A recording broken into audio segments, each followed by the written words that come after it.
Hey, welcome to another episode of the Daily Dose. I am Mateo Bradford, your host today. We are honored to have my good friend Nick Moat. Welcome to the Daily Dose. So, wanted to bring you on, talk about something that I heard of, but really, to be honest, had no idea around this portion or this area of AI. And I want to bring you on today to talk about it because I think there's some serious implications on how it will impact our industry, right? AI is the hot word, everyone talking about it and how it's going to affect the business, but now we're seeing real ways in which it is transforming how we do business as quality providers. So talk to me a bit about multimodal AI and why we should care about it. Yeah, I'd love to. This last year, everyone's been talking about large language models. I think all these companies are baking it into their products, and it's doing all sorts of new things now that AI wasn't capable of doing a few years ago.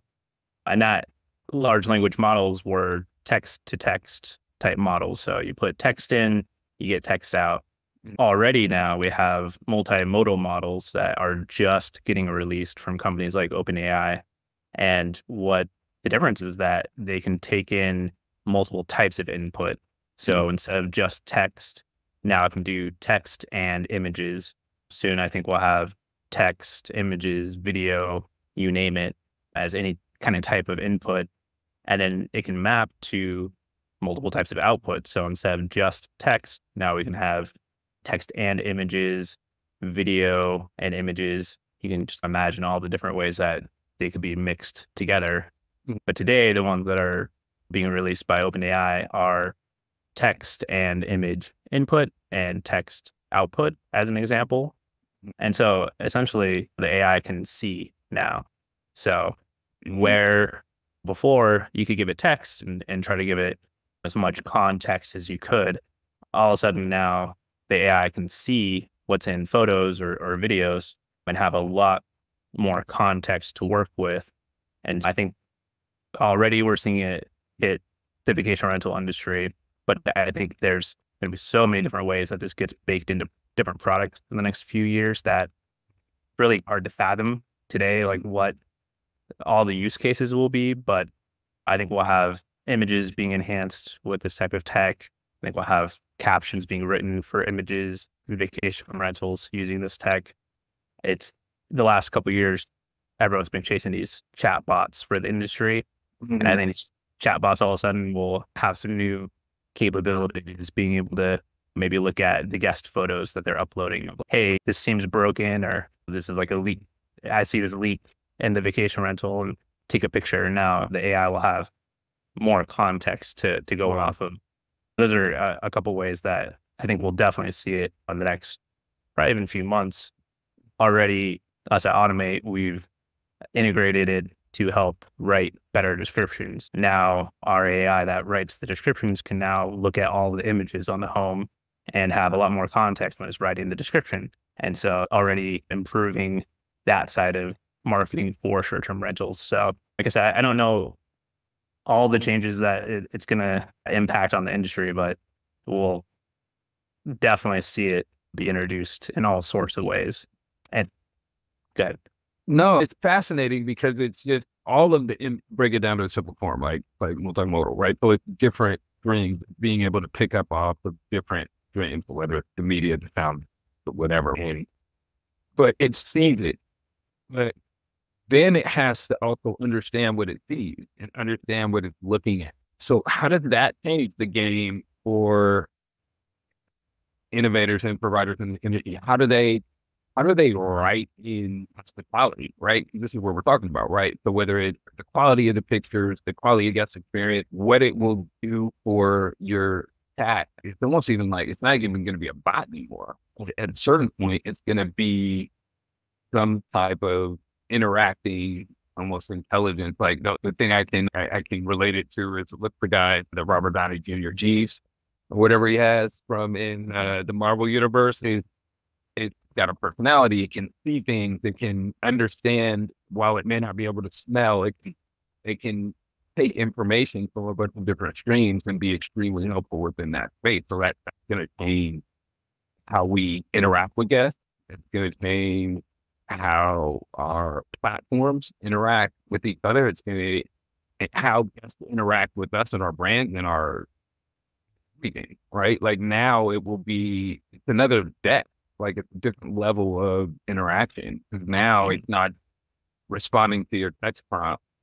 It can analyze, like you said, it can analyze a picture and say, oh yeah, there was hair everywhere here, and identify that there were there. And now it can perform a different sort of function, even if that's just, I guess there's so many things that you can do with that and so many ways that you can write that experience.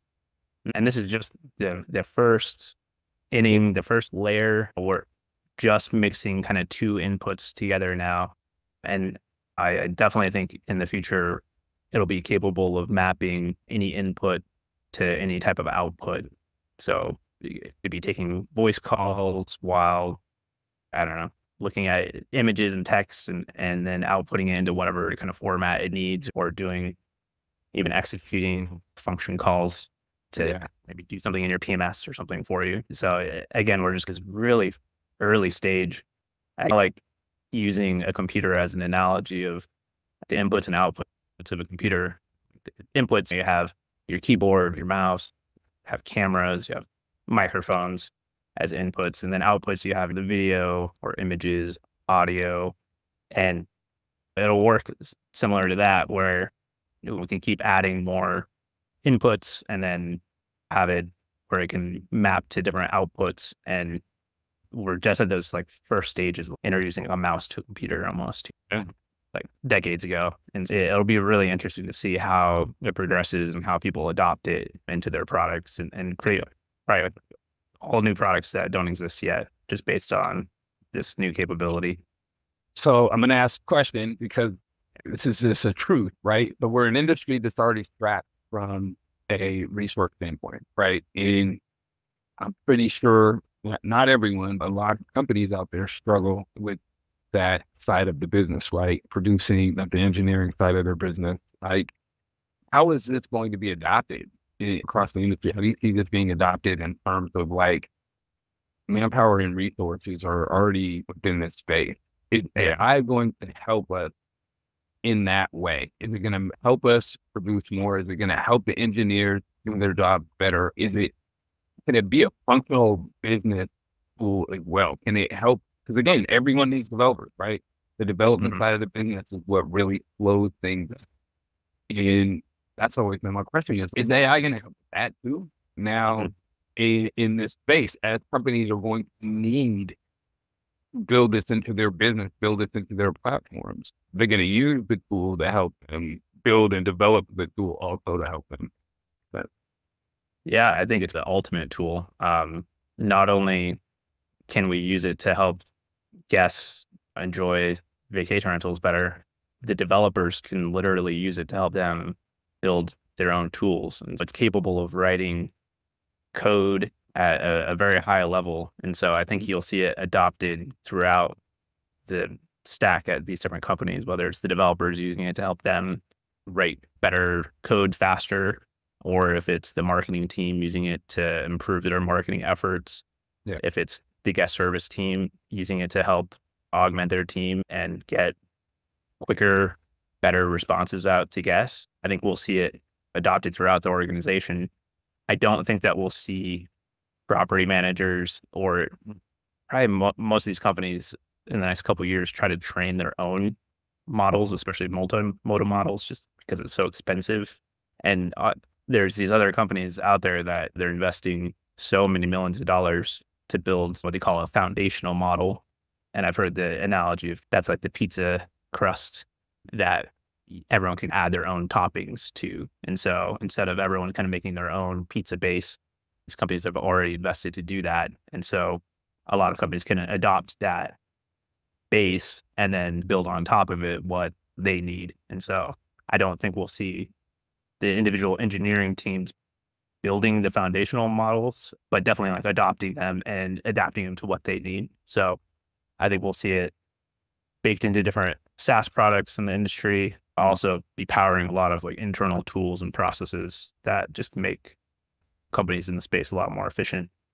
It's already a hot word, right? Everything's AI, right? Everything's AI driven, look AI on site and AI, it's everywhere. You can't. I was watching like a Verizon commercial the other day, and get the new phone with AI and powered tools.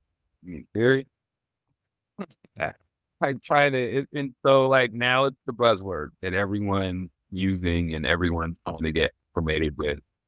But I think one thing you pointed out earlier is that we're really just scratching the surface, right?